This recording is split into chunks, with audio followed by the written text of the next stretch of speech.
Tudo bom, pessoal? Então, eu sou o Wilson, meu grupo vai falar um pouco sobre a magistratura e eu vou tecer comentários aqui sobre as garantias constitucionais do magistrado. E estou para isso aqui em frente do fórum, aqui de São Miguel do Oeste, que é o lar do juiz, do magistrado aqui nessa cidade, né? Vou falar sobre o perfil de hoje em dia que o advogado ele tem, né, na sua atuação durante a sociedade, perante o Brasil, e mais ali também a relação do advogado com o juiz. Vou começar pelas garantias constitucionais elencadas no artigo 95 ali da Constituição Federal, que é o vitaminar, que é a vitaliciedade, a inamovibilidade e a irredutibilidade dos seus subsídios. Então, começando por esse último, que é a irredutibilidade, é que o seu salário não pode ser diminuído, não pode ter decréscimo no seu salário durante o seu trabalho ali como juiz.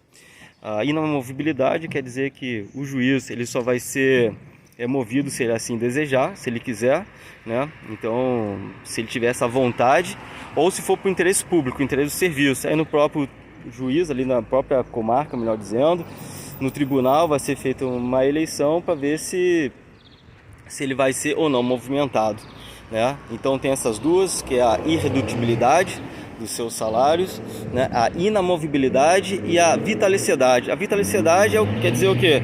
É que o juiz não pode ser mandado embora depois que passar no concurso público, só que tem umas exceções. O juiz ali na primeira instância, aquele juiz de primeiro grau que vem para uma cidade, começa aqui em São Miguel do Oeste, ele passa 2 anos de estágio probatório. Então, ele se cometer algum erro, nesses 2 anos ele pode ser mandado embora. Ok, pessoal? E depois, passado esses 2 anos, ele só vai ser mandado embora se ele cometer um crime e se for transitado em julgado. Aí sim, ele pode ser mandado embora. Mas, em via de regra, o juiz ele tem uma vitaliciedade. Tá? Falando sobre o perfil, hoje em dia, do juiz, né, do magistrado, ele tem um caráter ativista, no qual ele vai integrar, né, através de suas decisões, através dessa sua vasta experiência, a sociedade, né, com esse mundo atual que nós vivemos no dia de hoje. Tá, pessoal? E a outra questão agora, por último, é falando sobre a relação do advogado com o magistrado, ou do magistrado com o advogado, é que entre eles não há subordinação e nem uma hierarquia direta, né? Eles se tratam com pé de igualdade, aonde eles têm um respeito mútuo entre eles, né? Não pode um brigar com o outro, né? Um faltar ali o respeito com o outro. E dentro das suas esferas de atribuições, o juiz, obviamente, né? Ele vai atuar sobre a sua jurisdição. Ok, pessoal? Um pouco diferente ali do advogado, mas ele tem uma jurisdição própria, onde vai fazer as suas decisões aqui, como por exemplo no fórum aqui de São Miguel do Oeste. Obrigado, pessoal, até mais. Boa noite. Eu vou falar sobre a minha parte, sobre o Código de Ética da Magistratura. Pelo Código de Ética da Magistratura, a magistratura ela deve obedecer os princípios da independência funcional, da imparcialidade de suas decisões e transparências, privilegiando a publicidade de atos, o quanto for possível, né? Então, pode-se tratar de função de enorme repercussão pública, onde o magistrado tem o dever de manter conduta condizente com uma boa integridade pessoal e profissional. Outro ponto que deve ser observado pelo magistrado é a presidência dos atos processuais, de maneira de dar a máxima prestação jurisdicional, sempre privilegiando, assegurando a boa-fé processual. Tem os requisitos aí do juiz também, as características do requisito, que seriam: o juiz deve ser honesto, jamais o dinheiro pode poluir suas mãos e destruir o seu conceito. O juiz desonesto suja o seu nome e compromete o respeito devido ao conjunto dos magistrados.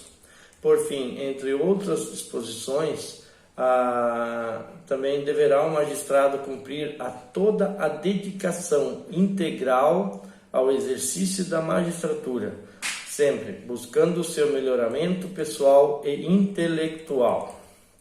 Também esse seria da ética da magistratura. Agora eu vou falar também um pouquinho das prerrogativas da magistratura, que o meu colega já mencionou, o Wilson.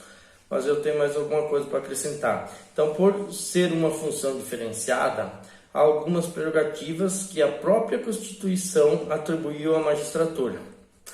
Há outras que, no entanto, que a lei orgânica da magistratura dispõe. E para não repetir o que o meu colega já apresentou, das garantias constitucionais e tal, vou falar sobre as prerrogativas que estão na lei de organização da magistratura.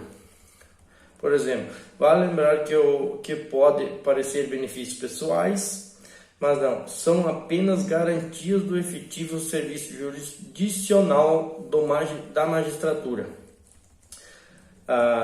Isso está nas prerrogativas, está no rol do artigo 33, que são exemplificados a seguir. Boa noite, meu nome é Juliana Carolina de Vila e eu estou aqui para falar um pouco sobre o Ministério Público. Princípios e garantias constitucionais. No artigo 127 da Constituição Federal, estabelece como princípios institucionais a unidade, que significa que o Ministério Público é um só, e ele só tem uma divisão funcional, que é em relação às funções, ao escalonamento das funções. A indivisibilidade, que significa a substituição subjetiva do órgão sem que se altere a objetividade do Ministério Público. E a independência funcional, que significa que os membros do Ministério Público não se submetem a nenhum poder hierárquico para fazer a sua função. A exemplo da magistratura, o Ministério Público ele possui a vitalicidade, a irredutibilidade dos seus subsídios e a inamovibilidade. A respeito das atribuições que estão no artigo 129 da Constituição e são um rol exemplificativo, nós temos como principais a titularidade da ação penal pública.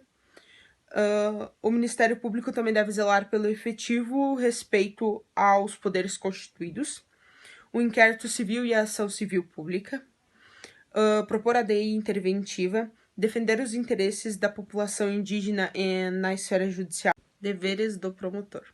A Lei 8.625 de 1993, que é a Lei Orgânica Nacional do Ministério Público, elenca alguns pressupostos éticos a serem observados pelos promotores em seu artigo 43.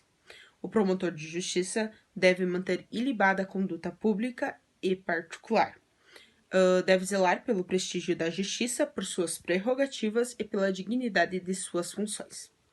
Em relação aos deveres de trato pessoal, deve tratar com urbanidade as partes, as testemunhas, funcionários e auxiliares da justiça e atender aos interessados a qualquer momento nos casos urgentes.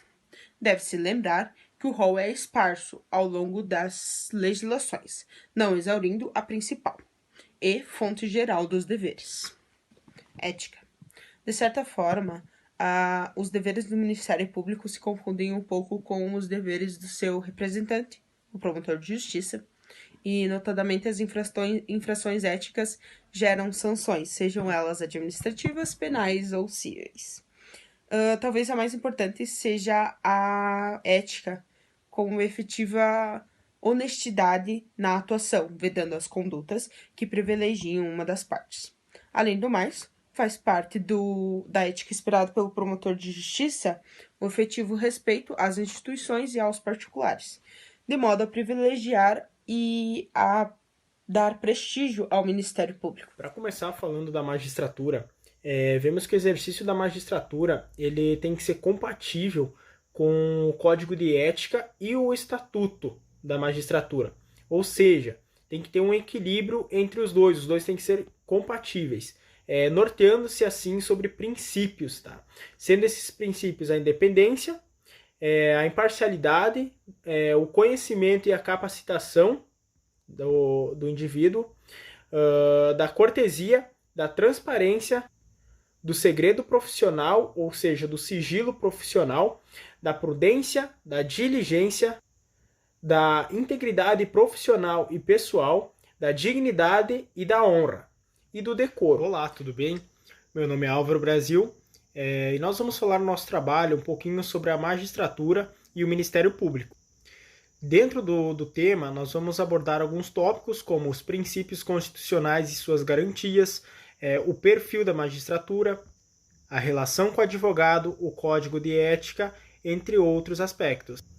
Vamos falar também sobre o Ministério Público. Dentro do tema do Ministério Público, vamos comentar também a respeito dos princípios e garantias constitucionais sobre a ética, as atribuições e os deveres dos promotores.